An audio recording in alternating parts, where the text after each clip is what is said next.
Patrick Christie's reporting for Westminster. I'm joined outside Parliament today by UKIP leader Henry Bolton. Henry, it's fair to say that you've been through the mill a little bit recently with various reports coming out about your private life. What's it been like going from relative political anonymity to having these reports thrown at you left, right and centre? Yeah, through the mill a bit, yeah. A bit bruised and battered by it all. No, I think the thing is, Patrick, that when I went into this, I knew that I was going to be in the public eye. But this coverage that we've had recently is pretty unprecedented, and I think what it represents is not only an infringement into our own private lives, but also an attempt by the left-wing media in particular to try and attack the party through me and attack my credibility. Well, you know what? It's not worked. I'm getting a lot of emails and messages of support, and I have no doubt that I'm going to come out of this as Joe and I are, as a couple, stronger than we went into it. It's been a battering experience, but that's what you get if you're a national politician. I take that on the chin. But I'll be glad to emerge from the other side and just get on with the stuff. I have to ask, just because you've alluded to it just then as well, what is the current state of play with yourself and Joe Marnie? Are you guys together now? You're a couple, I take it? It's a serious relationship. Okay, and so I've taken you can inference from that your marriage is over, is that correct? Yes. Okay. And obviously we've seen reports... I should say, for a variety of reasons, and actually, if I may use this opportunity to put the record straight. Absolutely. This is... my marriage has been in a difficult situation for some years, and indeed before, let's be very clear about this, before the relationship between Joe and I started, we'd got serious problems in the marriage, and I had already told my wife that as far as I was concerned, that was it, I'd had enough.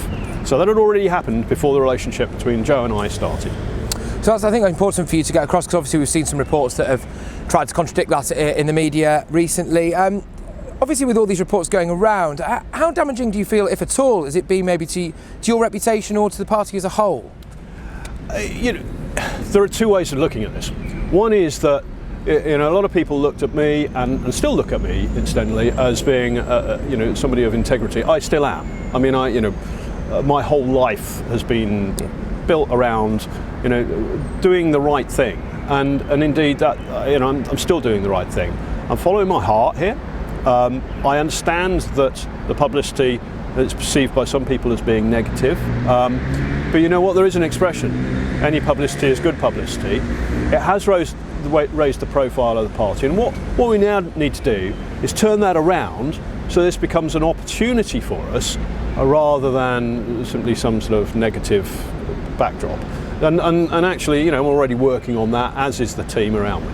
So. There have been, as I'm sure you're aware, there have been claims from some people within the party after these reports broke that you should maybe consider your position. Is that something that's crossed your mind at all? Are you still in it for the long haul? I said when I was in the leadership contest and after I was elected that, to be quite honest, I didn't need the leadership in my life. I spent my entire working life serving my country in the army, in the police, and in international diplomacy.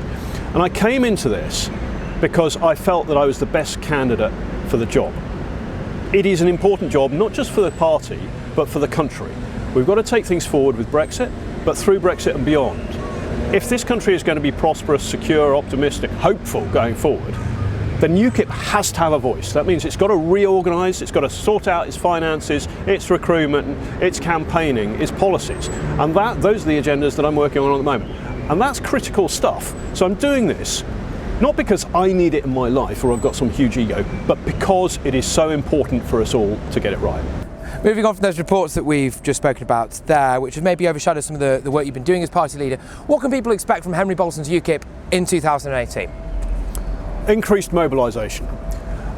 We've got the May elections coming up, so we've got to get our policies in place, we've got to provide the support to the branches, so we've got to mobilise our national capability, if you like, which is limited at the moment. To be able to support that, to provide the national mood music so that local campaigning has actually got a backdrop that supports it. That's the first thing. But concurrent to that is raising the funds available to the party, sorting out the internal So a lot of this won't be seen by the members directly or by the public. But if we're going to go forward, I have to sort out, and I have to a very great degree sorted out the funding of the party, fixed the leaking holes in the bucket, cut back on costs, brought money in. Our finances now are in a much better state than they were before I came into the leadership. Recruitment, of putting together a recruitment working group so we can develop a national recruitment campaign. And it's interesting, before Christmas I went around all the regions of the country and met with hundreds of members, and sometimes I was on my feet for 4-6 hours talking to people, to large groups of people, Q&A and so on.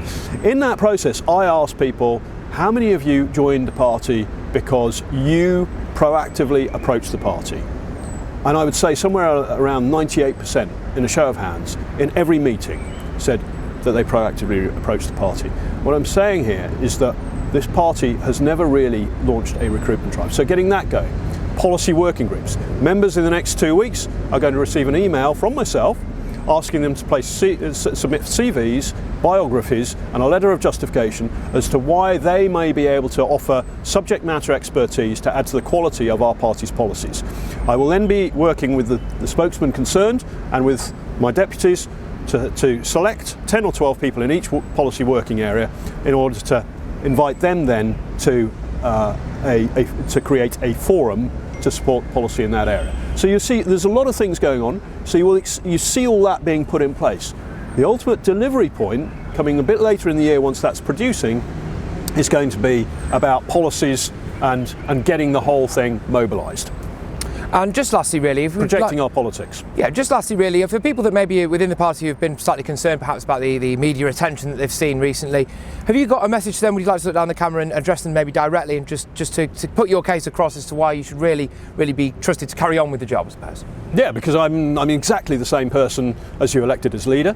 I haven't changed in any respect. My private life has changed. That's actually been a long time in the mix, and I am absolutely, I've just been talking about some of the things that I'm doing. I'm absolutely 100% dedicated to sticking with the agenda that I've already created and driving it forward, and that's where we're going. You know, if I were to, as some people have suggested, if I was to step down in any respect, then all of that goes on hold. Our internal communications development and our new technology strategy, new email system, new newsletters, the whole raft of things, that's all just going to stop. And I'm determined to carry on taking it forward, because that's the only way this party is going to have an opportunity to enter that debate on Brexit and what happens after Brexit. And we are the only party that can do that. Henry Bolton, thank you very much. You're very welcome. Thank you, Patrick. You didn't frankly have the balls to put country before party.